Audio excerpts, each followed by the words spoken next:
কোরআনী শাসনের উপকারিতা, ইসলামী শাসন ব্যবস্থার উপকারিতা কি, এই বিষয় নিয়ে সামান্য আলোচনা করার চেষ্টা করব। আল্লাহ তাআলা আমাদেরকে মনোযোগের সাথে শ্রবণ করার তৌফিক দান করেন।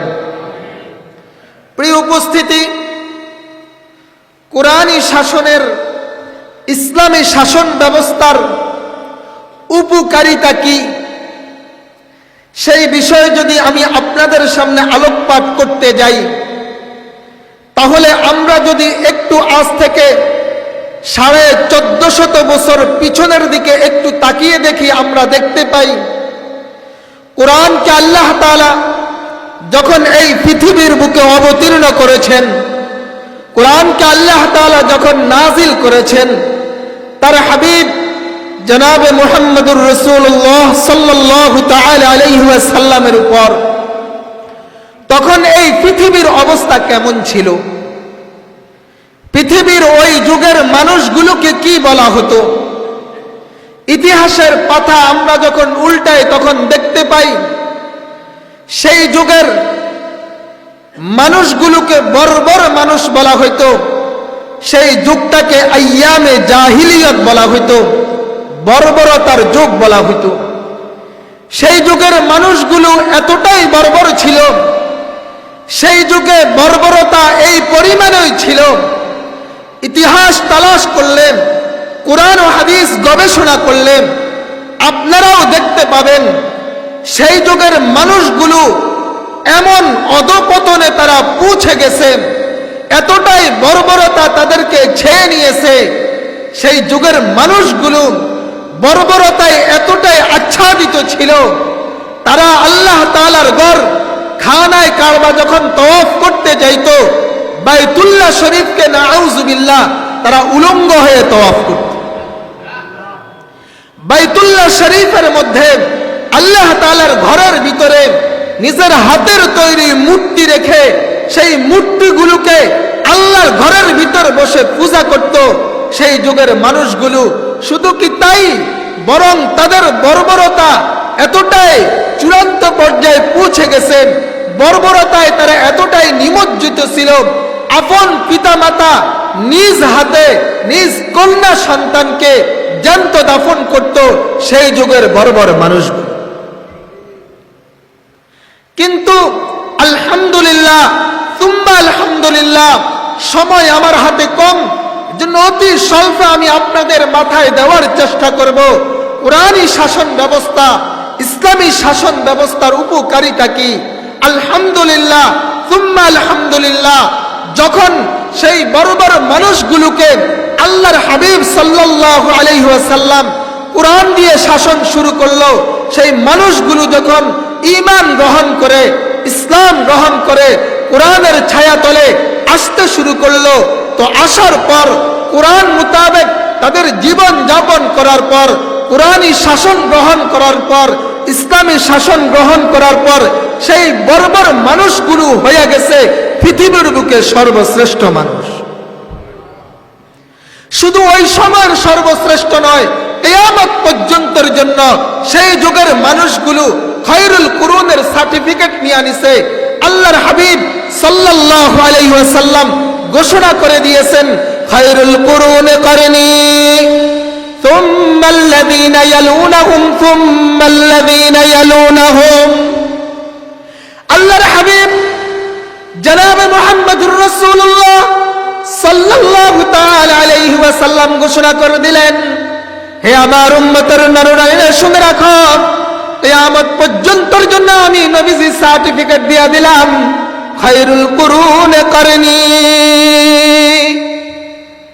আমার যুগের মানুষগুলো যারা আমার উপর ঈমান এনেছে, কোরআনে কারীমকে বিশ্বাস করে কোরআন মোতাবেক তাদের জীবনকে পরিচালনা করছে, কিয়ামত পর্যন্তের জন্য আমি নবীজি সার্টিফিকেট দিয়ে দিলাম, খায়রুল কুরুনে করনি।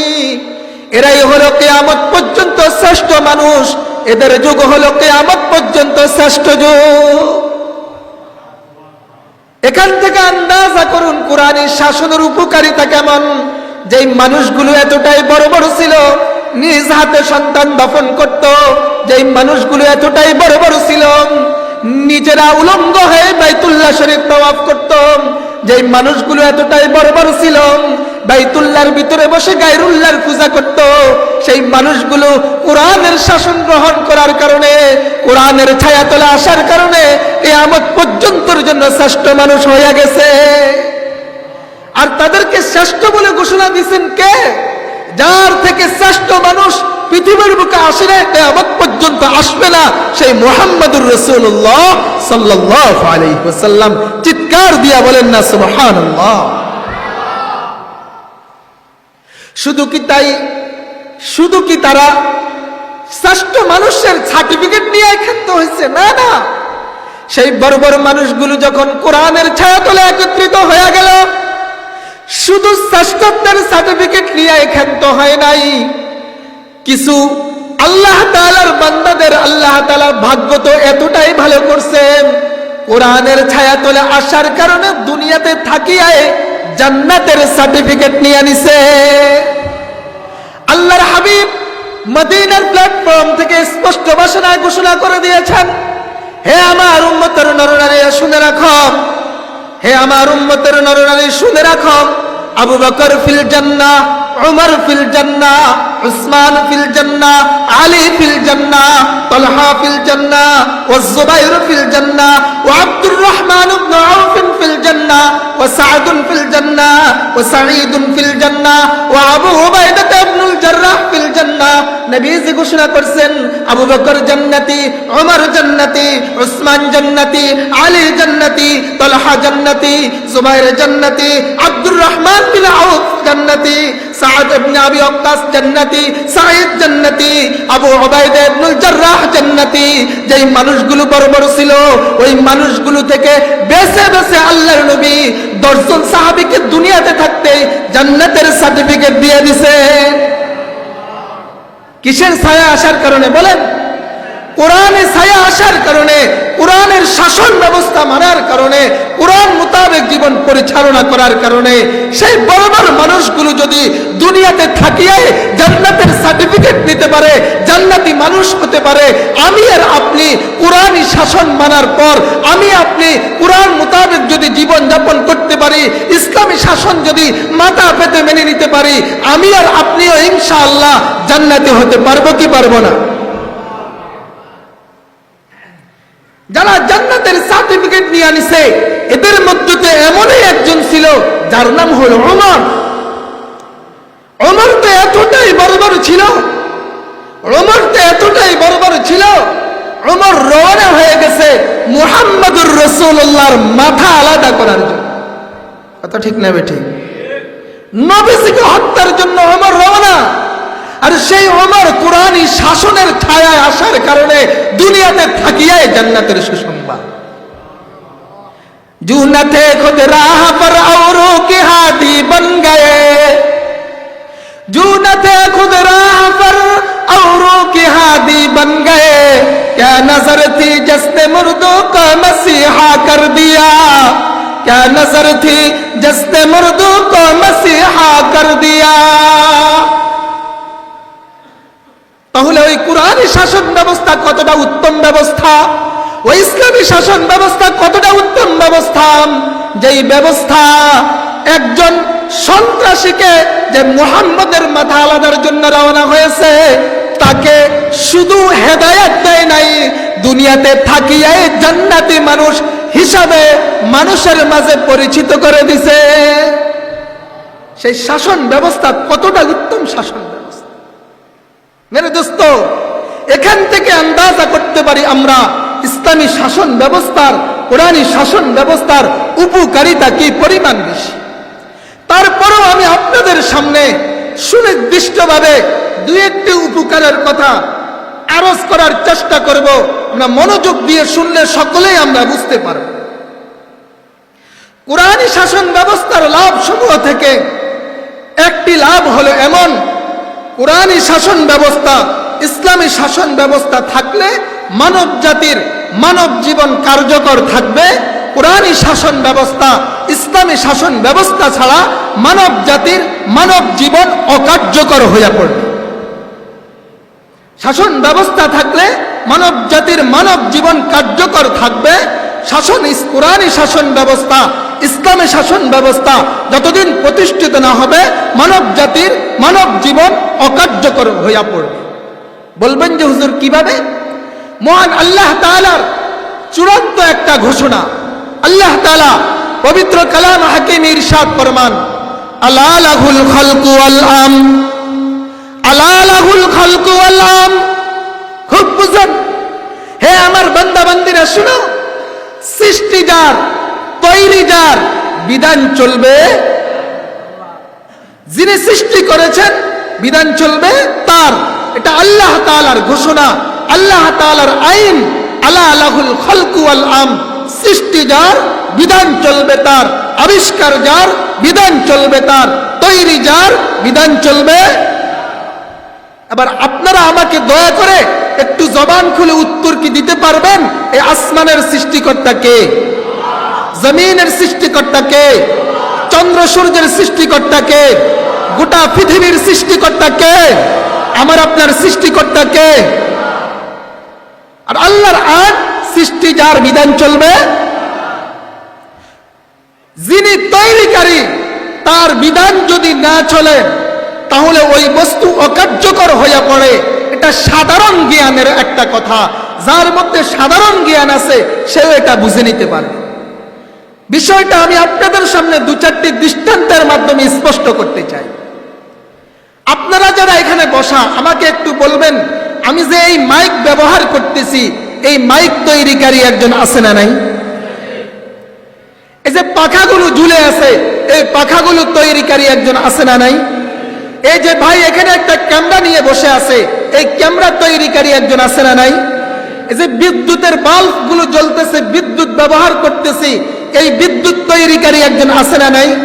এই যে মোবাইল ব্যবহার করি, মোবাইল তৈরিকারী একজন আছে না নাই? আমরা যে বিভিন্ন ওষুধ সেবন করি, ওষুধ তৈরিকারী একজন আছে না নাই? আছে।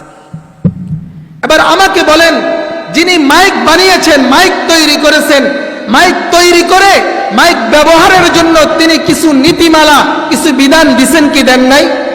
কি বিধান?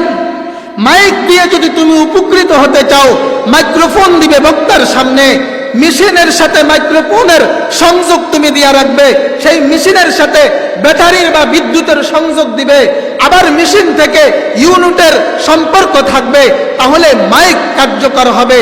এখন আমি যদি বলি মাইক ক্রয় করলাম আমি আমার টাকা দিয়ে, এখন মাইকের মালিক আমি হয়ে গেছি, আমি কেন যিনি তৈরি করছে তার বিধান মানতে যাব? আমি আমার থেকে কিছু বিধান দিয়ে মাইক ব্যবহার করব।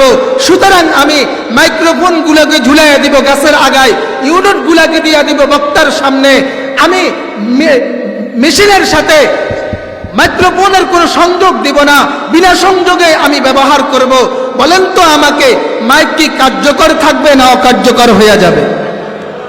কেন অকার্যকর হবে? যিনি তৈরিকারী, তৈরিকারীর বিধান না মানার, তৈরিকারীর বিধান না মানিয়া নিজ থেকে বিধান দেওয়ার কারণে।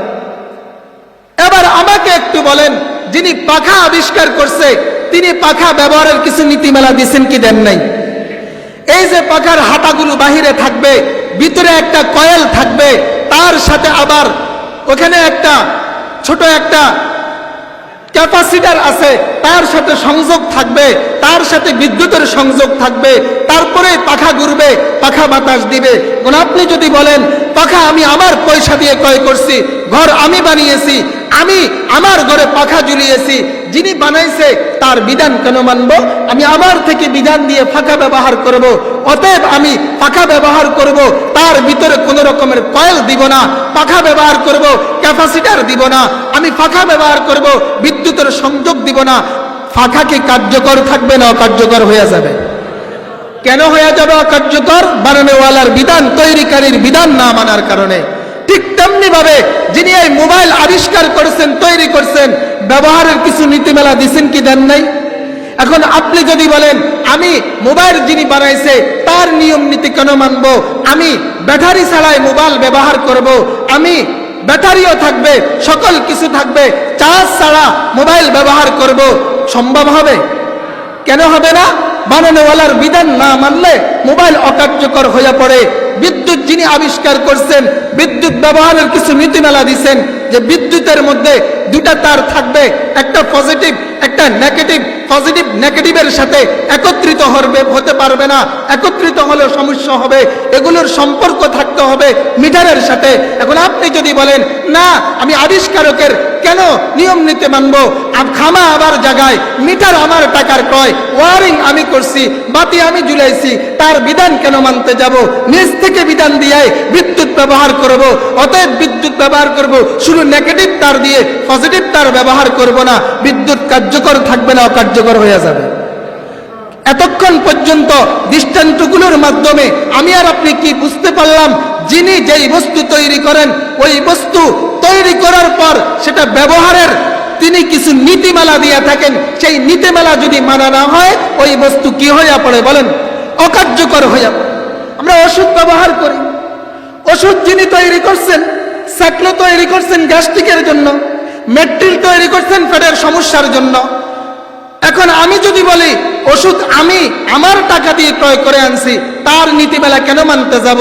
আমি মেট্রিল খাবো গ্যাস্ট্রিকের জন্য, আর আমি সাইক্লো খাবো পেটের সমস্যার জন্য, কাজ কি করবে? কাজ করবে কেন? যেহেতু বানানোওয়ালার বিধানে হস্তক্ষেপ করা হয়েছে। কারণ বানানোওয়ালাই জানে কোন মাল মেডিসিন দিয়া কোনটাকে তিনি তৈরি করছে, তার জন্য কোন বিধান প্রযোজ্য হবে সেটা বানানোওয়ালাই জানে। মেরে দোস্ত, পৃথিবীর যত বস্তু আছে এগুলো যেমন তৈরিকারীরা একটা একটা নীতিমালা দিছে, সেই নীতিমালা মানলে সেই বস্তু কার্যকর থাকে, নীতিমালা না মানলে সেই বস্তু অকার্যকর হয়ে পড়ে। ঠিক তেমনি ভাবে আমাকে একটু বড় আওয়াজ দিয়ে বলেন, আমার মাথার তালু থেকে নিয়ে পায়ের তালু পর্যন্ত গোটা পৃথিবীর সমস্ত মানব জাতির প্রত্যেকটা সদস্যের মাথার তালু থেকে নিয়ে পায়ের তালু পর্যন্ত সৃষ্টিকর্তা কে? অতএব আল্লাহ তাআলাই জানেন আল্লাহ তাআলা তার কোন বান্দাকে, আল্লাহ পাক রব্বুল আলামিন কোন মাল মেডিসিন দিয়ে সৃষ্টি করছেন, নারীকে কোন মাল মেডিসিন দিয়ে সৃষ্টি করছেন, পুরুষকে কোন মাল মেডিসিন দিয়ে সৃষ্টি করছেন, সেটা ভালো জানেন কে? আল্লাহ তাআলা বলেন, আলা ইয়ালামু মান খালাকা ওয়া হুয়াল লাতীফুল খাবীর। আলা ইয়ালামু মান খালাকা ওয়া হুয়াল লাতীফুল খাবীর। তাহলে কি বুঝতে পারলাম? আমার আপনার সৃষ্টিকারী আল্লাহ, আল্লাহই জানেন কিভাবে আল্লাহ তাআলা আমাকে আপনাকে সৃষ্টি করছেন।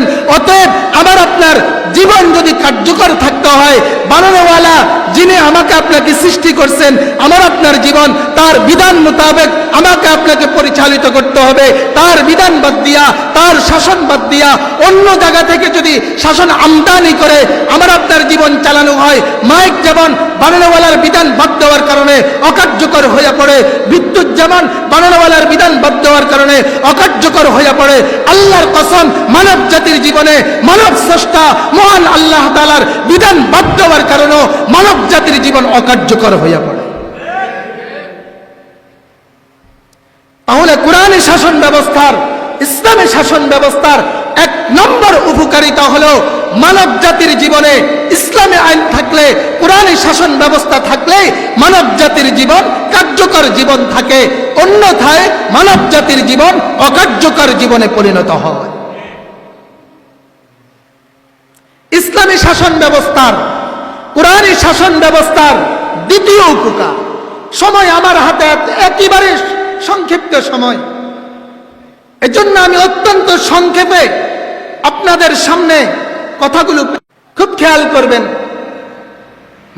ইসলামী শাসন ব্যবস্থার, কোরআনী শাসন ব্যবস্থার দ্বিতীয় নম্বরের উপকার, দ্বিতীয় নম্বরের উপকার, এই জমিনে যদি ইসলামী শাসন ব্যবস্থা থাকে, এই জমিনে যদি কোরআনী শাসন ব্যবস্থা থাকে, এই জমিনের শাসক হবে উমরের মতো শাসক। আর এই জমিনে যদি কোরআনী শাসন ব্যবস্থা, ইসলামী শাসন ব্যবস্থা যদি না থাকে, এই জমিনের শাসক হবে ফেরাউন আর নমরুদের মতো শাসক। আমার কথা কি বুঝা আসছে আপনাদের? এই ইসলামী শাসন ব্যবস্থার দ্বিতীয় উপকার, দ্বিতীয় ফায়দা, জমিনে যদি কোরআনের শাসন থাকে, ইসলামের শাসন থাকে, শাসক হবে ওমরের মতো।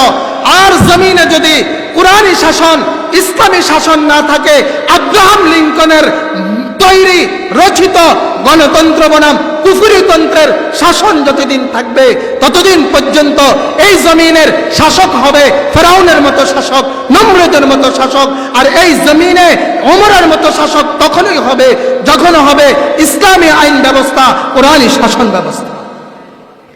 এবার অল্প করে আপনাদেরকে একটু বলি, শাসক যদি ওমর হয় শাসন ব্যবস্থা কেমন হয়, শাসক যদি ফেরাউন হয় শাসন ব্যবস্থা কেমন হয়? শাসক যদি ওমর হয় শাসন ব্যবস্থা কেমন হয়, শাসক যদি ফেরাউন হয় শাসন ব্যবস্থা কেমন হয়? বলবো, একটু শুনবেন তো আপনারা? খুব মনোযোগ দিয়ে শুনতে হবে কথাগুলো। এগুলো আজকে আমাদের সমাজে সচরাচর আলোচনা হয় না। মসজিদের মিম্বরে ইমাম সাহেব ইচ্ছা থাকলেও আলোচনা করতে পারে না, কথা ঠিক না ঠিক? কারণ ইমাম সাহেব মসজিদের মিম্বরে তো ওয়াজের কথা আলোচনা করবে, ইমাম সাহেব মসজিদের মিম্বরে নামাজের কথা আলোচনা করবে। নামাজের ওয়াজ তো শুনতে চাই, রোজার ওয়াজ তো শুনতে চাই, যাকাতের ওয়াজ তো শুনতে চাই। ইমাম সাহেব থেকে মসজিদের মিম্বরে রাজনীতির ওয়াজ শুনতে চাই না, কথা ঠিক না ঠিক? আজকে আমাদের রুচি এমন হয়ে গেছে। আমি গত কয়েকদিন আগে বরপুর এক মাহফিলে প্রায় 3 থেকে 4 হাজার মানুষের এক মাহফিলে আমি জিজ্ঞেস করছি, আপনারা একটু আমাকে উত্তর দিবেন, আমি আপনি যে নামাজ পড়ি নামাজের জন্য সৃষ্টি করছেন কে? আমি আপনি যদি রোজা রাখি রোজার জন্য সৃষ্টি করছেন কে? কোরআন তেলাওয়াত করি কোরআন তেলাওয়াতের জন্য সৃষ্টি করছেন কে? যাকাত দিই যাকাতের জন্য সৃষ্টি করছেন কে? আমাকে নামাজের জন্য আল্লাহ সৃষ্টি করছেন, আমাকে রোজার জন্য আল্লাহ সৃষ্টি করছেন, আমাকে যাকাত দেওয়ার জন্য আল্লাহ সৃষ্টি করছেন, আমাকে জিকিরের জন্য আল্লাহ সৃষ্টি করছেন, তেলাওয়াতে কোরআনের জন্য আল্লাহ সৃষ্টি করছেন। আমাকে একটু দয়া করে উত্তর দিবেন, রাজনীতির জন্য আব্রাহাম লিঙ্কন আপনাকে সৃষ্টি করছে? রাজনীতি করার জন্য কোন নেতা ঠাকুর আপনাকে সৃষ্টি করছে? না, সকল কিছুর জন্য সৃষ্টিকর্তা কে? সৃষ্টিকর্তা কয়জন? যখন সৃষ্টিকর্তা একজন, তিনার থেকে নামাজের বিধান নিতে হবে, তিনার থেকে রোজার বিধান নিতে হবে, তিনার থেকে হজের বিধান নিতে হবে, তিনার থেকে যাকাতের বিধান নিতে হবে, তিনার থেকে রাজনীতির বিধান নিতে হবে, তিনার থেকে অর্থনীতির বিধানও নিতে হবে।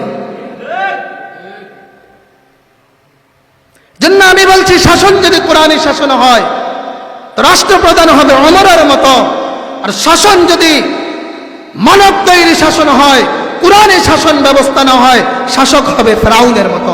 ফেরাউন শাসক হলে তার অধীনস্থদের উপর তার শাসনটা কেমন চলে 2-4টা নমুনা আপনাদের সামনে অতি সংক্ষেপে বলছি।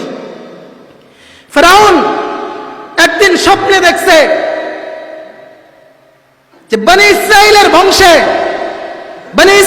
বংশে একটা বাচ্চা দুনিয়াতে আসবে, বাচ্চার জন্ম হবে, যেই বাচ্চার দ্বারায় ফেরাউনের শাসন ক্ষমতা ধ্বংস হইয়া যাবে। ফেরাউনরা যদি শাসক হয়, এরা তার গদিতে অন্য কেউ বসক এটাকে জীবনেও পছন্দ করে না। ফেরাউনরা যদি শাসক হয়, তার গদিতে অন্য কেউ আসাকে পছন্দ করে না। সকল কিছু দিয়া হলো গদি নিজেরটা টিকিয়ে রাখতে হবে, এটাই হলো ফেরাউনের মতো শাসকদের চাহিদা। এজন্য ফেরাউন যখন এই স্বপ্ন দেখলো, সেই মিশরের সমস্ত জ্যোতিষীদেরকে ডাকিয়া ব্যাখ্যা তলব করলো, ব্যাখ্যা চাইল যে আমি তো স্বপ্নে এটা দেখলাম, এর ব্যাখ্যা কি? জ্যোতিষীরা তাকে ব্যাখ্যা প্রদান করলো। ব্যাখ্যা তো হলো এটা যে বনি ইসরাইলে একটা শিশু সন্তান দুনিয়াতে আসবে, যেই শিশু সন্তান দুনিয়াতে আসিয়া তোমার গদিকে ধ্বংস করে দিবে, তার হাতে তোমার ক্ষমতা ধ্বংস হয়ে যাবে। ফেরাউন যখন একথা শুনছে, দেখেন ফেরাউনরা যদি রাষ্ট্রপ্রধান হয় অবস্থা কেমন হয়। সে কি সিদ্ধান্ত নিল? সে এক জল্লাদ বাহিনী ঠিক করলো। জল্লাদ বাহিনী ঠিক করে সিদ্ধান্ত নিল, আজ থেকে বনি ইসরাইলদের মহিলাদের ঘরে যত সন্তান ভূমিষ্ঠ হবে, এদের মধ্য থেকে যদি কোনো ছেলে সন্তান ভূমিষ্ঠ হয়, সেই ছেলেদেরকে হত্যা করে দিতে হবে। ফেরাউন তার গদি টিকানোর জন্য, এক বর্ণনা অনুযায়ী তার গদি রক্ষা করার জন্য নিষ্পাপ নবজাতক সন্তান, মাসুম বাচ্চা, এক বর্ণনা অনুযায়ী 36,000, আর এক বর্ণনা অনুযায়ী 70,000 শুধুমাত্র শিশু সন্তানকে তার ক্ষমতা রক্ষার জন্য হত্যা করেছে। ফিরআউন তার ক্ষমতা রক্ষা করার জন্য কত হাজার শিশু সন্তান হত্যা করছে বলেন? 70,000 শিশু সন্তান হত্যা করছে শুধুই মাত্র মূসার আগমনকে ঠেকানোর জন্য। আর অপরদিকে ওমরের মতো শাসক যদি হয়, ওমরের মতো শাসক যদি হয়, তাহলে তারা কেমন হয় দেখেন।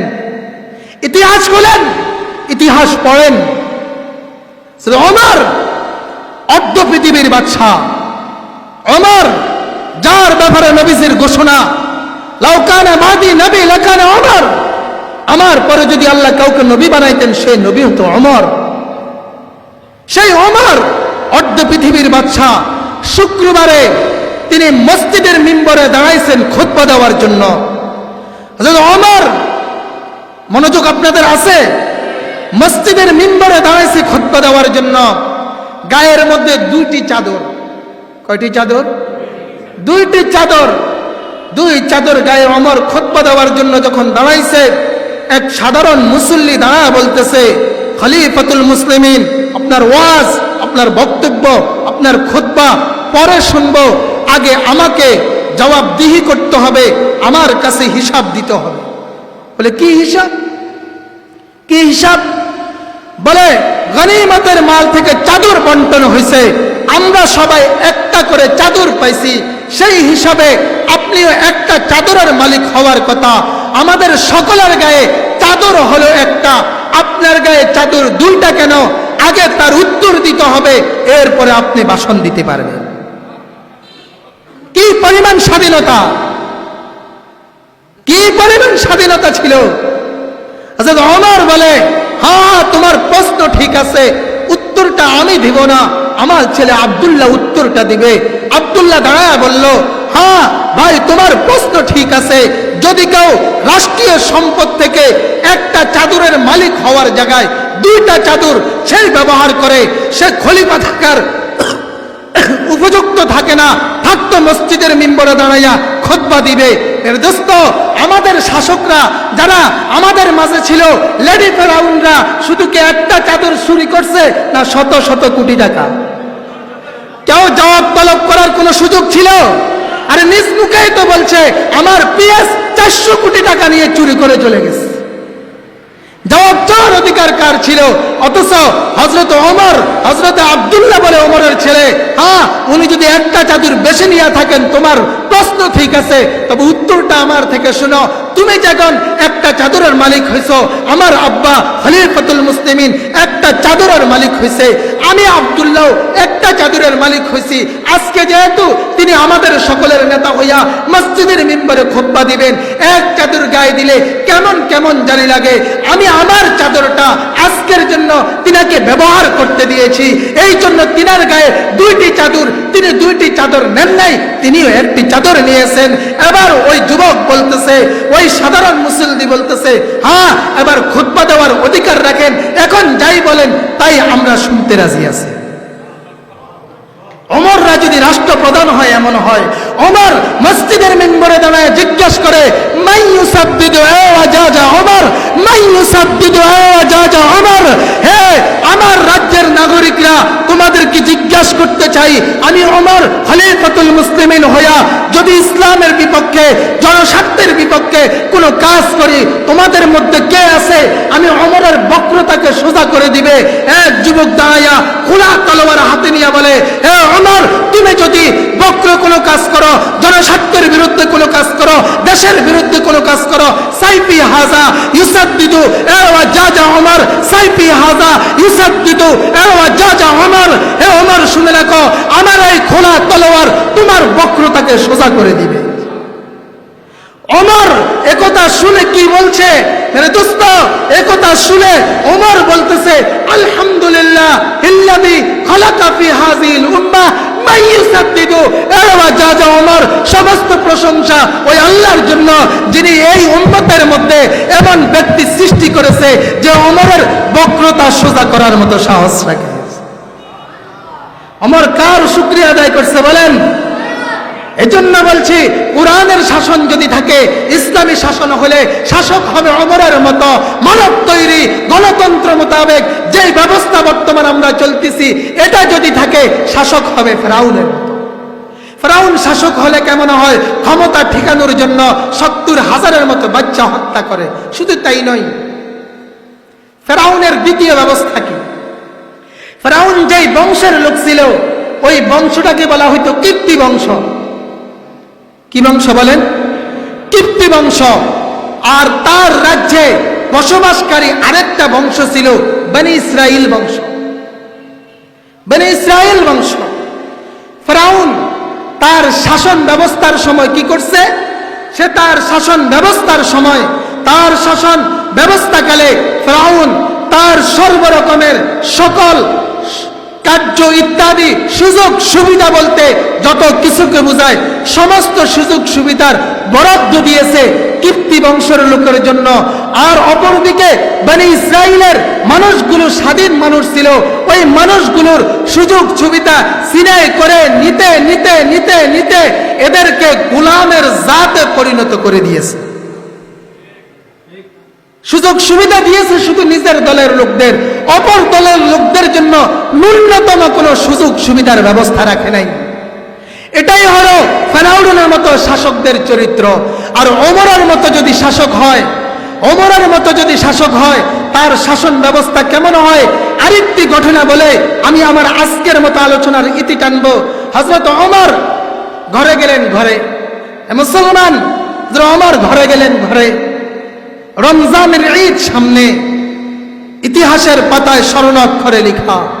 হযরত ওমরের স্ত্রী বলল, সামনে ঈদের সময় সকলের জন্য নতুন জামা কাপড়ের ব্যবস্থা, আমাদের ঘরে তো কখনোই নতুন জামা কাপড়ের ব্যবস্থা হয় না, এবার কি আমাদের জন্য একটু কিছুর ব্যবস্থা করা যাবে?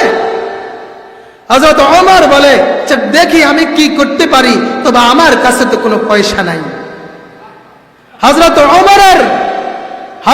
ওমরের ওই সময় অর্থমন্ত্রী ছিলেন হযরত আবু উবাইদা ইবনুল জাররাহ রাদিয়াল্লাহু তাআলা, অর্থমন্ত্রী ছিলেন। হযরত ওমর আবু উবাইদা ইবনুল জাররাহের কাছে চিঠি লিখলেন, আবু উবাইদা, আমি রাষ্ট্রপ্রধান হিসাবে রাষ্ট্রের সম্পদ থেকে আমার জন্য তো একটু বেতন ভাতা নির্ধারণ আছে, তুমি কি অগ্রিম 2 মাসের আমাকে বেতন দিতে পারবে? তাহলে আমি আমার ঘরের জন্য কিছু ব্যবস্থা করতে পারি। অগ্রিম বেতন চাইলেন কে? বাদশাহ ওমর। কার কাছে? অর্থমন্ত্রীর কাছে। হযরত আবু উবাইদা ইবনুল জাররাহ এই চিঠিটা হাতে নিয়ে চোখের পানি ছেড়ে দিলেন, কান্না করতে শুরু করলেন, হায় খলিফাতুল মুসলিমিন, আপনি না অর্ধ পৃথিবীর বাদশাহ, আপনি অর্ধ পৃথিবীর বাদশাহ। মেরে দোস্ত, ওমরের ইতিহাস পড়েন, অর্ধ পৃথিবীর বাদশাহ। ওমরের জামা ছিল, কোন কোন বর্ণনায় পাওয়া যায় ওমরের জামাতে 70টা তালি ছিল। ওমর আবু উবাইদা ইবনুল জাররাহ কেঁদে দিলেন, আপনার কাছে এতটুকু পয়সার ব্যবস্থা নাই।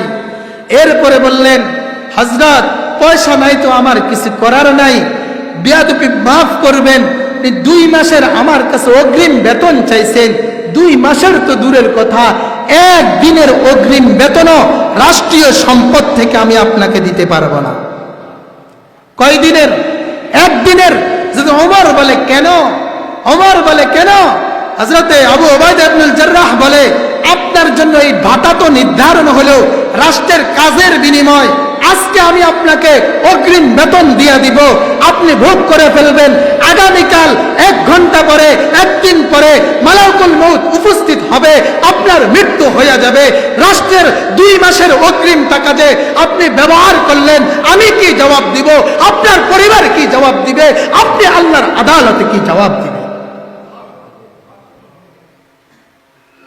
ওমর যদি রাষ্ট্রপ্রধান হয়, তার অর্থমন্ত্রীটা এমন হয়, ফেরাউনের মতো রাষ্ট্রপ্রধান হইলে তারা যেমন চোর হয়, তাদের অধীনস্থ যারা হয় তারা চোর হয় না, চোরের উপর বাটপার হয়।